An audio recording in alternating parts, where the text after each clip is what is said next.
Makin seru nih pasar mobil Cina dan juga pilihan buat mobil PHEV. Karena sekarang selain kemarin BYD, terus Chery, sekarang giliran Jetour nih yang bermain di kelas PHEV. Kali ini Jetour datang dengan T1 IDM alias T1 yang model PHEV. Dan apakah kira-kira mobil yang tampangnya sangar gini dan juga canggih klaimnya worth it buat dimiliki sekarang? Secara posisi, T1 IDM ini menarik loh. Karena dia tuh bukan SUV family yang terlalu formal, tapi bukan juga dilahirkan sebagai SUV off-road yang hardcore gitu. Jetour menyebut mobil ini sebagai urban adventure SUV. Jadi targetnya ya orang yang suka tampung mobil petualang, tapi masih mau nyaman dipakai harian mobilnya. Untuk harganya berapa? Sayangnya hingga sekarang belum ada bocoran dari Jetour Indonesia.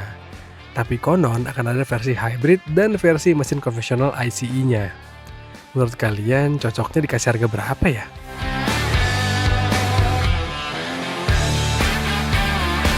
Sejak masuk Indonesia berapa tahun lalu, Jetour ini tergolong brand yang paling konsisten lah. Brand Cina paling konsisten untuk menggarap brand image-nya sebagai mobil yang tampangnya tuh adventure.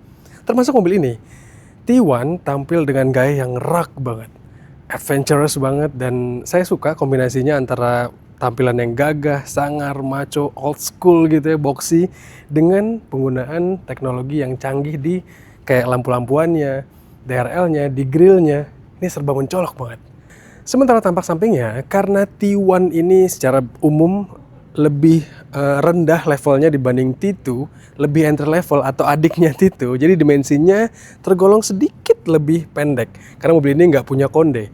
Tapi dari samping sih tampangnya juga tetap kelihatan gede ya teman-teman. Apalagi wheelbase-nya panjang, rodanya juga pakai ring 19. Dan tampak samping sih adalah tampak yang salah satu bagian yang paling saya suka looknya. Sementara dari belakang nih agak aneh nih. Entah kenapa tampang depannya udah gagah, sampingnya sangar, tapi belakang kayak cabi gitu teman-teman. Itu mungkin karena panel di tengah sini yang gede, tulisan Jetour yang sangat jumawa ini. Tapi secara desain menurut kami memang model-model yang cukup radikal kayak gini desainnya membuat jadi ada dua kutub langsung nih. Ada yang suka banget, ada yang nggak suka banget. Kalau saya sih mungkin belum suka ya. Tapi enaknya mobil-mobil yang bergaya adventure seperti ini, yang paling saya suka adalah nih, akomodasinya.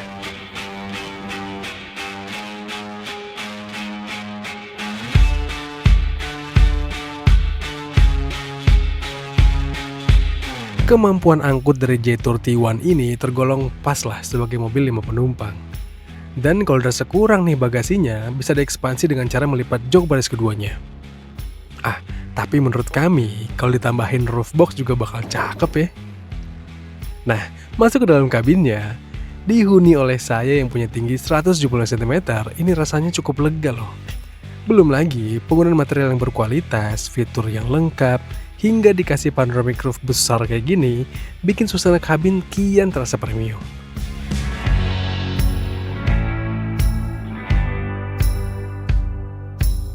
Tapi sayang banget, entah kenapa Jetour Indonesia katanya sih nanti di versi yang akan dijual ke Indonesia nggak akan memasukkan yang interiornya warna kayak gini nih. Padahal nih cakep banget ya teman-teman. Katanya akan warna hitam dengan stitching warna orange. Ya udahlah ya, mungkin semoga itu akan lebih cakep juga.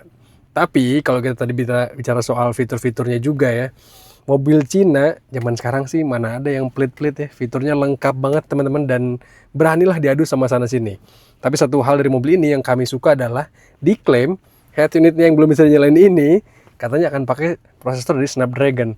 Yang artinya kalau yang udah sih mobil Cina yang pakai prosesor yang niat flagship gitu ya, akan asik dimainkan ya, nggak ada lag-lag segala macam. Top deh. Yang perlu diapresiasi adalah kemauan Jetour untuk tetap memberikan banyak tombol fisik ke mobil ini. Itu artinya nggak perlu waktu lama untuk penyesuaian dan mudah lah untuk mengontrolnya. Iya, Jetour juga sejak lama ingin terkenal sebagai pabrikan yang high-tech. Itu kenapa selain tadi head unitnya pakai spek prosesor yang tinggi, T1 ini diklaim akan hadir dengan paket ADAS yang lengkap. Dan bicara soal high-tech, kehadiran mesin dual mode atau PHEV ke T1 ini juga menunjukkan keseriusan mereka dalam menggarap teknologi kan? Simpelnya, mobil ini pakai dua dapur pacu. Ada mesin bensin 1500 cc dan ada juga motor listrik yang tenaganya buas. Mesin ini diklaim bisa membawa mobil bongsor nan sangar ini melaju dengan performa tinggi namun tetap irit bahan bakar. Dan asiknya lagi, diklaim efisiensi thermalnya tembus 44,5%.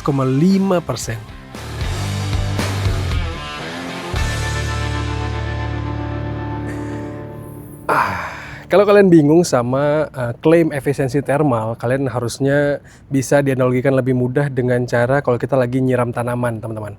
Misalnya di depan rumah kita banyak tanaman gitu ya, kita siram pakai selang nih.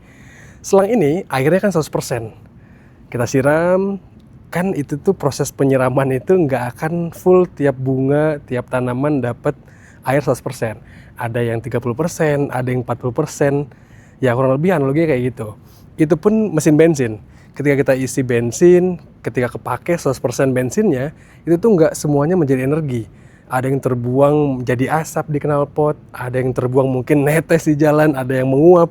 Dan mobil ini klaimnya bensin yang terbakar 100% itu terpakai jadi energi itu sebesar 44% lebih, teman-teman. Itu angka yang fantastis untuk mobil di era sekarang. Karena mobil pabrikan Jepang itu rata-rata 40-41%. Tapi kemarin BYD mengklaim 46%. Jadi ya sekarang mereka lagi berlomba-lomba tuh untuk membuat mesinnya kian efisien lagi. Tapi angka segitu menurut kami itu udah tergolong impresif.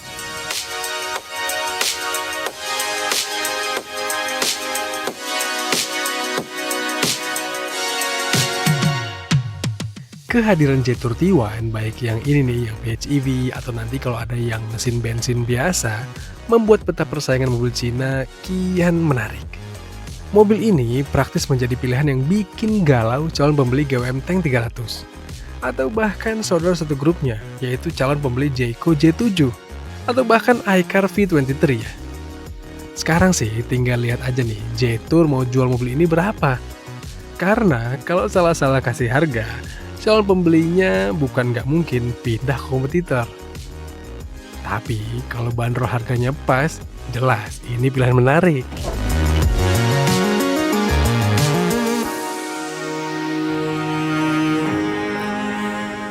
Ya sebenarnya yang diuntungin kita juga sih, karena sebagai konsumen kita jadi punya banyak pilihan di pasaran. Ada mobil yang teknologi A, teknologi B dengan harga yang semakin kompetitif juga.